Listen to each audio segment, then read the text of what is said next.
and welcome back to my channel. My name is Lena and I'm here to do what we originally were doing on this channel before we started talking about ridiculous things like climate change and relationships and how to be a person in your 20s, muttering Virginia Woolf to yourself, trying to calm yourself down from impending doom. If you missed any of those videos, the links are in the description and they're around. Today we're doing one of my favourite things to do on the channel, and that is talking about the books I've read. So far in 2019 I have read 26 books and I have about 20 on the go because I can't finish a book right now and I don't know why. But here are some that I have finished recently and absolutely love. Last time I updated you about what I'd read, it was April, so we've got some catching up to do. Firstly, my favourite... Is it my favourite genre? Maybe. Non-fiction memoir. Lowborn by Kerry Hudson, growing up, getting away and returning to Britain's poorest towns. I have a podcast that I'm relaunching in September, so do subscribe. I've interviewed Kerry for the podcast and I'm really excited for you to hear that.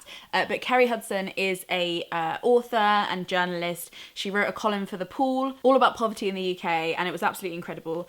This is her first memoir. It talks about her childhood travelling all over the UK. You can see how many places she lived in the UK. She starts the book by telling you what is included in the book, like what the book contains, almost like a recipe.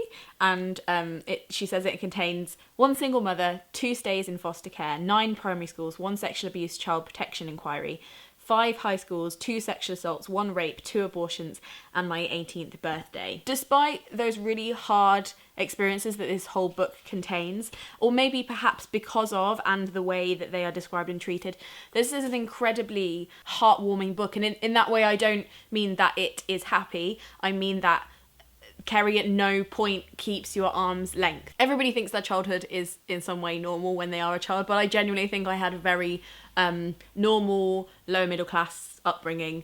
And while I knew people who are experiencing really hard things in their lives, the levels of child poverty in this book are something that I think is hidden from the I don't want to say average, but like from maybe citizens like me and citizens like you. They're things that don't reach the news very often because they're not exciting. They're not things that people who run newspapers really want to change, I believe. And they're things that aren't news because what is devastating is that these like experiences of neglect and rejection and really apathy from society when it comes to people experiencing poverty, it's like the oldest story in the book. It's Dickensian, it's Victorian, it's ancient Greek, it's but just because something is an old problem doesn't mean it's not an urgent one. And the way Kerry explains her experiences isn't with the intent to write a misery memoir. As the pretty countryside rushed by, lush greens and dark bruised purples, I realised perhaps for the first time why people say those things. Because deep down they know it's an unfair system, but to admit that would be to accept that they have contributed to it and benefited from it. Kerry talks in an incredibly unjudgmental way, not only towards the people who are currently experiencing the things that she experienced, but also towards the people who have turned their head till now. It's a rallying cry to action. She really does a great job of only, telling her lens of the story, really pulling you close and letting you in, but also not centering herself in the narrative, really contextualizing her experience in what is the big decisions that have been more widely made in Britain by people in power who don't know what the fuck they're doing. But there is also some really funny parts of the book. Like there's just lines like she talks about falling out with some girls and she's like, if I wanted to hire assassins, I'd choose only teenage girls with an axe to grind. She writes in this really beautiful way that obviously she's a very talented writer, but she also doesn't like dull her own inflections and ways of speaking. Like she's just like, about 3 months in, I learned that 1 lesson a week didn't mean I would become a ballerina, no matter how hard I practiced. I was properly fucked off with that unfairness. She's managed to very artfully walk that line between relatable and authentic. 2 words I hate, but like we need better words for them. But she communicates very effectively without having to change who she is or how she speaks. Do you get that. I think I knew parts of this book before, but it's really shifted my perspective on what's possible. For instance, she talks about how she has been working with schools to do poverty proofing on schools. So thinking about how a school day is experienced from the perspective of the poorest child in that school. So building into the planning stages of trips ways that all children will be able to attend without exposing themselves as in poverty. Giving every kid in the class the same drinking bottles, so there's no way of the bitchy fancy water bottle fuckers showing up everybody else. Finding ways to do a bring and share without physically having to bring something really fancy, or being forced to talk about a holiday you went on and how great it was and where you flew to. They're things that a lot of people don't think about, and they're things that have really highlighted for me how urgent it is, how I should pay more attention, how I should speak up about it more. So yeah, you should read, in summary, you should read it. I don't know how else to say that. Again with the non-fiction memoirs, Lena, calm down. This is Min Kim, Gone, A Girl, a Violin, a Life Unstrung. The premise of this memoir seems quiet. Professional violin player has her violin stolen. But it's so much more than that. It follows the internal politics of what it's like to be a child prodigy, and what it is to dedicate your life to an art as a woman. And it's really, really unusual. Min was born in Korea. She became like a child prodigy on the violin by the age of like 6 or 7. She was sponsored to go over to the UK to study violin playing, and her whole family moved with her. I think there's a lot of memoirs at the moment about like not knowing who you are and what you want to do, and this is like incredible in that this very small child knows exactly who she is and what she wants to do from a young age. It's just the adults in her life that play with that in an unfair way and don't look at other ways that she should be emotionally supported as a person, as well as like a profitable talent. Later on in her career, she gets this 17th century incredible Strad violin. It becomes like her arm, her limb. She's really great at describing what it's like to be attached to something that to other people is an object, but for you is a way for you to get to your art, to get to your expression, to access a deeper part of you, and what happens when somebody steals that or takes it away, and it's so heartbreaking. I couldn't put this book down. There were no aliens. It wasn't a war zone. There was no avalanche. It was just the way this book is told and how viscerally, if I use visceral in one more video, I swear to God, you're all going to unsubscribe. It was so viscerally painful to hear this woman lose everything and become part of this abusive relationship at one point that she is blind to for a while. I just think it's one of the best memoirs I've ever read. Like, I think this is up there. She talks about how people misunderstand her relationship with her violin. It's something else. It's an expression, that constant unknown inside you, the unspoken being that we all have deep inside us. That's you and you alone. You can't put it precisely into words or paint it or sing it, but you can try in the hope that one day you might reach out but you never will. You know you won't. No one ever has. It's the thing which remains always out of reach. We live and we die, and we never know quite what it is. Next, we've got The Truth About Keeping Secrets by Savannah Brown. Sav is a YouTuber. You may watch her videos. She's previously released a poetry collection, but this is her debut novel. It's YA. It's, should we be surprised, dark, thriller, dry humour, incredible. I was like, I went to this with an open mind because, to be honest, I read more books than I put on this channel, and I don't advertise them. If I don't really like them, or if I'm not really feeling them, or I don't think that they're good enough to recommend to you guys, I just like keep stum about whether I've read them. And I go into most books, particularly YA, because I don't think it's always like my genre. I don't think I'm always like a big YA fan, ready to be like, well, if I thought this was just okay, I'll just keep mum about it. No, this book was so good. It's so well written. It is unpredictable, even when you sit there for ages on the bus on the way home, like, what is gonna happen, and like trying to work it out. It still took me by surprise at the end. I think all of the characters were so fleshed out. The pacing was like a well-timed metronome, and I just think this is incredibly executed, and I can't wait to see what Sav does next with her writing, because I think she is really, really talented, and she's just so much younger than me. I'm so old.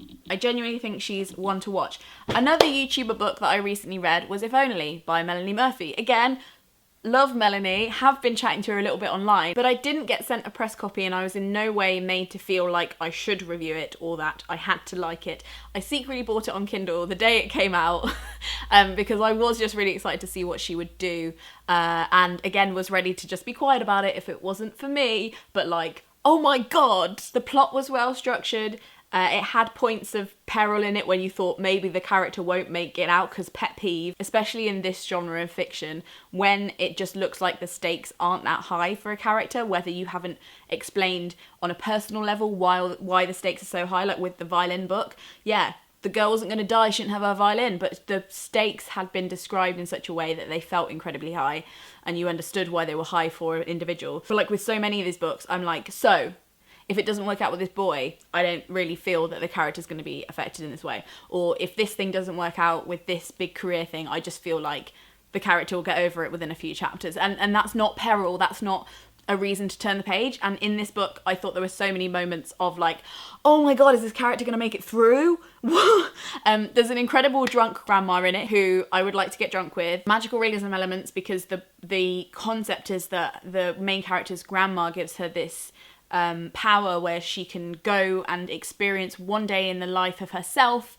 at the present moment if she'd made one decision differently in the past, whether that's to do with weight or relationships or careers. And that, for me, as somebody who's about to turn 30, is like all I think about. Like, have I done all the things in my 20s to make me end up somewhere that I genuinely want to be? Or did I miss something and I don't know? And it deals with that question.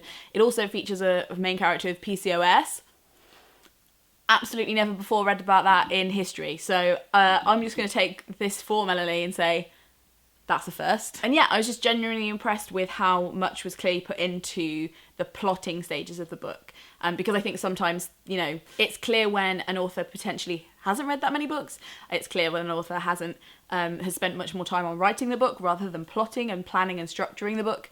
And with this book, you can just tell that Melanie is good at her craft, knows the genre she's writing to, knows the destination of the book and where it's ending, and then very skillfully leads you through that. What I also liked about it, and I realised this when I was struggling to get into it, the dialogue of it sometimes, was that like she writes like she's Irish, because she is Irish. And I realised that there's some Irish writers that I've read who anglicise the way they write dialogue, potentially to make it easier for people like me to read and imagine that I'm me and make it more universal. And I really like that Melanie doesn't do that. If you read the character's dialogue in an Irish accent and you accept that it's not the way you would phrase something, it's like, it just gives this extra layer of setting and specificity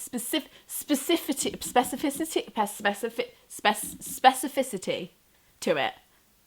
So yeah, I would really recommend If Only.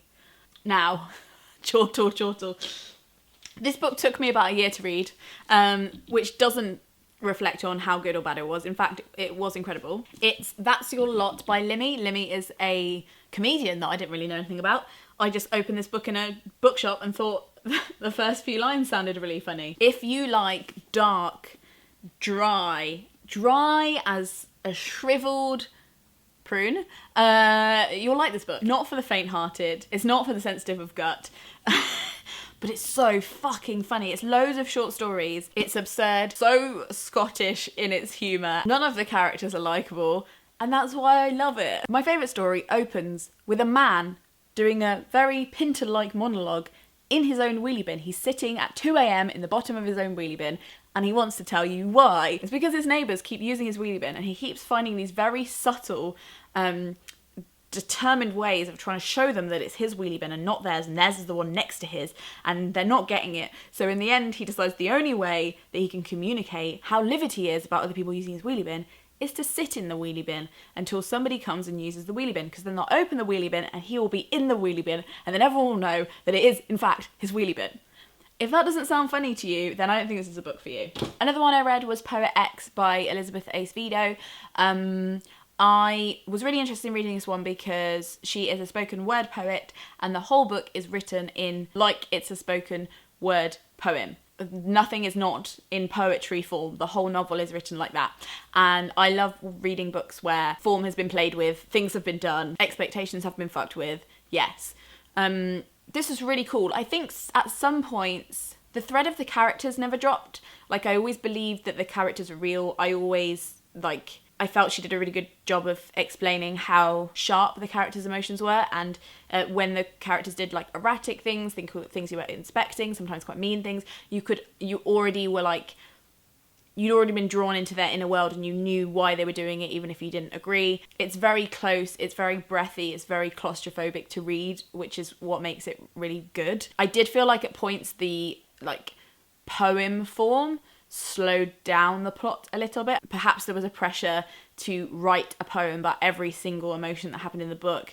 There were sometimes moments where you just dwelled too long on one emotion or section that was nice to be in, but wasn't great for pacing. So I think sometimes the poetry form slowed the way the plot developed down, and sometimes it did feel a little bit forced, but in general, some of those poems could be like incredible, frameable, amazing standalone poems on their own. The fact that they were then able to slot into a wider narrative and make sense for that was like absolute fire skill. And yeah, it's YA, it's really great, and I think I would put this on a secondary school curriculum like that. The main character is also a twin. It's really interesting hearing her, you know, pulling away, extracting, and becoming very close to this twin, and then like ripping herself from it, then ripping herself away in order to find her own identity, but also being isolated. It explains the very complex emotions that teenagers have about identity when there are a lot of pressures and outside trauma going on for them. So yeah, would recommend that too. We all know how I like my rom-coms. Listen, I read the Flatshare. It was great. Is women's fiction, we hate that term, ban the term, commercial fiction? I don't know, but it's in that genre. But if you like Mari McFarlane, and if you like, you want to read something with a happy ending, and you like something that's about 20-somethings trying to get by in London, it's really, really well written, really well executed. It's about a man and a woman who both can't afford to live alone for whatever reasons, mainly capitalism, and the woman is really like scatty and messy, and the man is very tidy and organised and private, and the woman is renting the flat from the man because he works nights. So she lives in the flat during the evenings and weekends, and he lives in the flat during the 9-to-5 day. So they never meet, they share a bed on different sides, and it's about a unexpected, very awkward romance that flowers between them. And again, there's so many points where you're like, this can't work on paper or in person, but somehow they begin to find their way to each other, and I thought it was really heartwarming and I loved it. The end. And then finally, An Ocean of Minutes by Thea Lim. I saw Thea Lim speak at the Canadian Embassy when I was there, but I was at the Canadian Embassy and I did see her speak there, so I should say that, even though I sound like an arsehole. I was there for readings for a Canadian book prize to see Sheila Heti, and she was also on the panel. She read the first few pages from this book, and I was like, I need that book now. Polly and Frank are young and in love, a lifetime together before them, but one evening in 1980, as the Texas sun sets over their shoulders, the world is suddenly pulled apart by a deadly virus. Within months, Frank is dying. Polly can save him, but only if she agrees to a radical plan, to time travel to 1993 for a corporation who can fund his life-saving treatment. So she can only go forward, she can't go back. She must leave everything she loves behind, including Frank. So basically, she has this boyfriend, she loves him, she wants to save him from a deadly virus, so she sacrifices her life to travel forward in time to work for this crazy time travel corporation. And the book starts with her saying goodbye to him, and he's wrapped in like a horrible suit where she can't touch him, and it's all about like young hot love that burns so much that you would give up your life for somebody you'd been dating for a year. And they agree to meet in the future. So Frank will have to wait 20 years. She'll have to wait like a week. So for her, it's fine. And she thinks that he'll be there and meet her and it'll be fine. While she's time traveling in the first chapter, she gets rerouted and she actually goes to 1998. So she can't find Frank. And it's kind of a thing of like, will they meet? Will he be different when they do meet? What is the society like when 93% of its population has died from a deadly virus? And I was like on board. I think if this hadn't been written as well, I wouldn't have been as invested, but like sentence to sentence, Like, there's so many sentences that will literally like rip your heart out and throw it on the floor and be like, there, that's what loss feels like, right? Brutal. So I think like it's weird because the cover doesn't portray that at all. You'd think this is like a beach read about a summer holiday where a girl goes missing. That's what this cover looks like to me. This is not what that is. It's a dystopian romance, and I'm not going to give away the ending, obviously, but it didn't end how I thought it would. Let's put it that way. I'd love to read more of Thea Lim's writing. I think she's definitely one to watch. She's also just very cool. Look at her fringe. She's just cool. She's a cool lady, and I want to be her friend. The end. Okay, there's some books that I have been really enjoying this year. I'll probably update you with some more in a couple of months when I've read some more. This video was gifted to you by members of the Gumption Club. They make it possible for me to make these videos, and they are incredible. If you would like to be a member of the Gumption Club and get a free poetry collection, a free short story, access to 200 unlisted videos on my channel that are super cringy, but I'll let you in. Spotify playlists, a downloadable zine, and access to a secret Facebook group where I chat to people every day. You can find out about that below. It's from $1 a month.